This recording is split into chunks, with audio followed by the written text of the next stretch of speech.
Hello সবাইকে। Actually কিছু কথা, কিছু ইনফরমেশন শেয়ার করার জন্য এই ভিডিওটা শুট করা হচ্ছে। দেখো, অনেকেই তোমরা আমাকে জিজ্ঞেস করো যে স্মুথনিং করতে কত নাও, প্রোটিন ট্রিটমেন্ট করতে কত নাও, এটা কত ওটা কত। অ্যাকচুয়ালি কি হয়, আমার পার্লারে ট্রিটমেন্টের উপরে বেশি জোর দেওয়া হয়। কারণ কি, সবকটা মানুষের চুল আলাদা, সব হেয়ারগুলোর আলাদা আলাদা টেক্সচার। আমাকে টেক্সচারটা বুঝে তাকে আমি ট্রিটমেন্ট দিই। এরকম অনেক মানুষ আসে যারা বিভিন্ন জায়গায়, দেখো সব জায়গায় তো এখন তুমি দেখতে পাবে অফার অফার অফার। তো আমি কেন অফার দিতে পারি না? আমার যদি উদ্দেশ্য থাকতো যে আমি তোমাদেরকে যে কোনো একটা কিছু করে তোমার চুলটা আমি সোজা করে দিলাম, ব্যাস, তাহলেই হয়ে গেল, আমি ওখান থেকে মুক্তি পেয়ে গেলাম, তাহলে পরে আমি তোমাকে দাম বলে দিতে পারতাম যে স্মুথনিং করতে 2,500, বা এটা করতে 4,500, বা ওটা করতে 10,000। কিন্তু এটা চুলের উপরে ডিপেন্ড করে যে আমি তোমার হেয়ারে কি করব। আমি তোমার হেয়ারটা না দেখা অব্দি বুঝতে পারি না যে তোমার হেয়ারটা যে স্ট্রেট লুক করা যাবে কি যাবে না। কারণ আমরা আমাদের এখানে নর্মাল ভাবে মানে কারোর হেয়ারকে ক্ষতি করে স্মুথনিং স্ট্রেটনিং এরকম কিছু করি না। যেটুকুই করা হয় ট্রিটমেন্টের মাধ্যমে করা হয়, এবং সেটা লং লাস্টিং এর জন্য না চিন্তা করে করা হয়, যাতে হেয়ারটা খারাপ না হয় পরবর্তীতে। আজকে আমি তোমাকে স্টাইল করে দিলাম, দেখা গেল 7 দিন পরে তোমার চুলটা নষ্ট হয়ে গেল, বা 1 মাস পরে তোমার চুলটাতে প্রবলেম হচ্ছে, তখন তুমি কোথায় যাবে? এই যে এত মানুষ, সারা বছর তো তোমরা এরকম ভিডিও দেখো যে সব মানুষ এদিক ওদিক থেকে হেয়ার গুলোকে নষ্ট করে নিয়ে আমার কাছে আসে, তাই তো? যদি আমিও এরকম ভাবেই তোমাদেরকে ট্রিটমেন্ট দিই, আমিও যদি এরকম ভাবেই তোমার চুলটাকে স্মুথনিং স্ট্রেটনিং অফারে করে দিই, তাহলে পরে তোমরা কোথায় যাবে ঠিক করতে? তাই জন্য আমার এখানে না, মানে তোমার স্টাইলের থেকে হেয়ারের হেলথটাকে বেশি প্রেফারেন্স দেওয়া হয়। যে হেয়ারটাকে ঠিক রেখে আমি যতটুকু তোমার চুলটাকে স্ট্রেট করতে পারবো, বা ইন দ্য সেন্স স্ট্রেট না, আমি ম্যানেজেবল করার সবসময় পক্ষপাতী। সেই ম্যানেজেবল করতে গিয়ে কারোর চুলটা একটু স্ট্রেট হয়ে যায়, বা কারোর চুলটা স্ট্রেট হয় না, কিন্তু এটা একটা ট্রিটমেন্টের মাধ্যমে যখন আমি কিছু করব, তোমার হেয়ারটার কোনো ক্ষতি হবে না। সেদিন যেরকম একজন এসেছিল, আমি একটা এক্সাম্পল শেয়ার করি তাহলে তোমরা বুঝতে পারবে। একজন এসেছিল আমার কাছে যে ওনার স্ক্যাল্পটা প্রচন্ড পরিমাণে ড্যান্ড্রাফ ফাঙ্গাস হয়ে গেছে। এটা খুব ইম্পর্টেন্ট তোমাদের সাথে এই ঘটনাটা শেয়ার করা, তাহলে তোমরা বুঝতে পারবে, রিলেট করতে পারবে কি হয়েছে। একদম স্ক্যাল্পের মধ্যে ফাঙ্গাস হয়ে গিয়ে স্ক্যাল্পটা একদম নষ্ট, মানে প্রচন্ড হেয়ার ফল প্রবলেম হচ্ছে। এবার উনি আমার কাছে এসে আমাকে বলছে, দিদি আমার প্রচন্ড পরিমাণে হেয়ার ফল প্রবলেম হচ্ছে, আমি কি করব? দেখো প্রচন্ড, এবার দেখলাম উনি 1 বছর আগে স্মুথনিং করা ছিল কোথাও একটা, ঠিক আছে? তো এবার দেখো সামনে পুজো, আমাকে দুটোই দেখতে হবে। উনি যদি নর্মাল টাইমে আসতো, ওনাকে আমি বলতাম তোমার লেন্থের আমি কিচ্ছু করব না। কারণ কি, যে আমি যদি মানে ওকে যদি এখন স্ট্রেটনিং স্মুথনিং কিছু করে দিই, বা ওকে যদি চুলটা সোজা করার কোনো কাজ করে দিই, তাহলে ওনার চুলটা কিন্তু ক্ষতি হতে পারে। কারণ ওনার যেহেতু স্ক্যাল্পের মধ্যে এত ফাঙ্গাস আছে, তো ওনার রুটটা কিন্তু লুজ। এবার যদি আমি বারবার বারবার করে অনেক স্ট্রেট করার জন্য আয়রনটা অনেক টানতে হয়, তোমার স্ক্যাল্পে অনেক ব্যথা লাগবে। তো আমি যদি আয়রন টেনে টেনে চুলটাকে সোজা করে দিই, তাহলে কি ওনার রুট থেকে কত চুল পড়ে যাবে ভাবো তো। আগেই ওনার স্ক্যাল্পের মধ্যে এতগুলো প্রবলেম, যার জন্য আমি কি করেছি, ওনাকে স্ক্যাল্পের ট্রিটমেন্টটা করে দিয়েছি।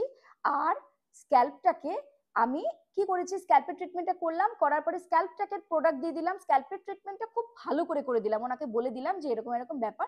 ওনাকে আমি সামনেও দেখালাম যে দেখো তোমার স্ক্যাল্পের কি অবস্থা। তো উনি বললো যে হ্যাঁ আমি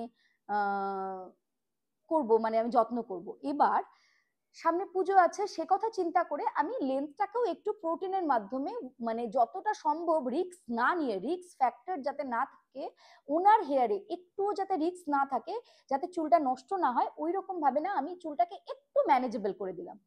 এবার কিছুদিন পরে যখন উনি বাড়িতে গিয়ে ওয়াশ করলো, তখন আমাকে বলছে, দিদি আমি তো স্যাটিসফাই না, আমার চুলটা স্ট্রেট হচ্ছে না, আমার চুলটা স্ট্রেট হয়নি, আমার চুলটা এখানে ফোলা এখানে ফোলা। ওনার এই এই মাঝখানে না একটু অনেকটা কালার ছিল আগের বছরের করা, তো ওই কালার গুলোর থেকেও চুলগুলো ভেঙে যাচ্ছে।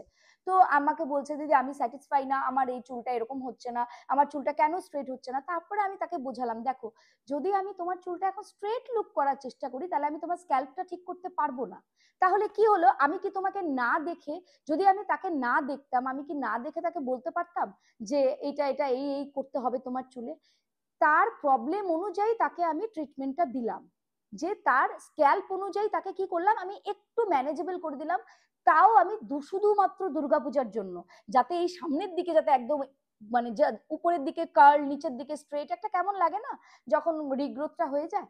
তো সেটাকে আমি একটু ম্যানেজেবল করে দিলাম জাস্ট দুর্গাপূজার জন্য। তাও যদি দুর্গাপূজা না থাকতো আমি মনে হয় ওটুকুও করতাম না। কিন্তু এটাও মাথায় রাখতে হয় যে একটা দুর্গাপূজার সময় সবাই ঘুরতে যাবে, কি করবে। তো এইভাবে আমাদের কাজটা আমাদের এইভাবে করতে হয়। প্রত্যেকটা মানুষের কাজগুলো কি হয়, আমাদেরকে কাস্টমাইজ করতে হয়, যে তোমার জন্য আলাদা, তোমার জন্য আলাদা, বা তোমার চুলে স্মুথনিং হবে না, তোমার চুলে এটা, বা তোমার চুলে প্রোটিন হবে না, তোমার চুলে আমি এটা করব বা ওটা করব। কেউ কেউ আমাকে বলে যে আমি কালার করব, এবার তার মুখের সাথে কিরকম কালার মানাবে, তাকে আমি কিরকম কালার করে দেব, সে কিরকম প্রফেশনে আছে, তাকে আগে আমি নর্মাল চুলের মধ্যে কালার করব, না আমি তার চুলটাকে একটু লুকসটা মেনটেন করে নিয়ে তারপরে কালার করব। অনেক রকমের ব্যাপার থাকে একটা মানুষকে। যখন আমি কমপ্লিট একটা গ্রুমিং করছি তখন কিন্তু আমাকে সবকিছু মেনটেন করে নিয়ে দেখে, প্লাস হেয়ারের হেলথ সব থেকে। আমার পার্লারে আসার আগে তোমরা সবসময় একটা জিনিস মাথায় রাখবে যে দিদি সবসময় আমার হেয়ারের হেলথটাকে বুঝবে, তারপরে আমাকে সুন্দর করবে। আমি শুধু তোমাকে সুন্দর করব না। যদি তোমার কিছুদিনের জন্য আমি তোমাকে শুধু সুন্দর করে দিলাম, তারপরে গিয়ে তোমার প্রবলেম হলো, এইরকম কাজ আমি করি না, আর করব না, কোনো দিনও করব না। তাতে যদি তোমার আমাকে খারাপ লাগে, বা তুমি যদি আমার কাছে না আসতে পারো, আমার কিছু করার নেই। কিন্তু তুমি পরে বুঝতে পারবে যে হেয়ারের হেলথ আগে, তারপরে আমাদের হেয়ারের স্টাইলিং। তোমরা কি মনে করো, হেয়ারের হেলথ আগে না স্টাইলিং?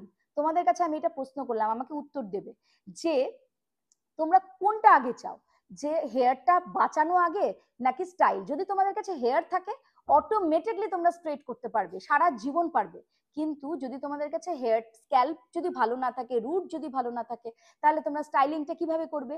বা তোমাকে আমি এই বছর চুলটাকে স্ট্রেট করে দেখা গেল একদম অতিরিক্ত স্ট্রেট করার জন্য পুড়ে গেল, পরের বছর কি তুমি ওই লেন্থটা রাখতে পারবে হেয়ারে? পারবে না। ওইটা এতটা হেয়ার যতটা তোমার নষ্ট হয়েছে সেটা কেটে ফেলতে হবে। বা যদি অতিরিক্ত স্ট্রেট করার কারণে তোমার স্ক্যাল্প থেকে চুল ছিঁড়ে যায়, ভেঙে যায়, পরের বছর কিন্তু ওই চুলটাকে তুমি আর স্ট্রেট করতে পারবে না। এক বছরে তোমার চুলটা এতটুকু বড় হবে, তখন তোমার এই চুলটা এই জায়গায় গিয়ে এসে দাঁড়াবে, তখন তোমাকে কেমন লাগবে দেখতে?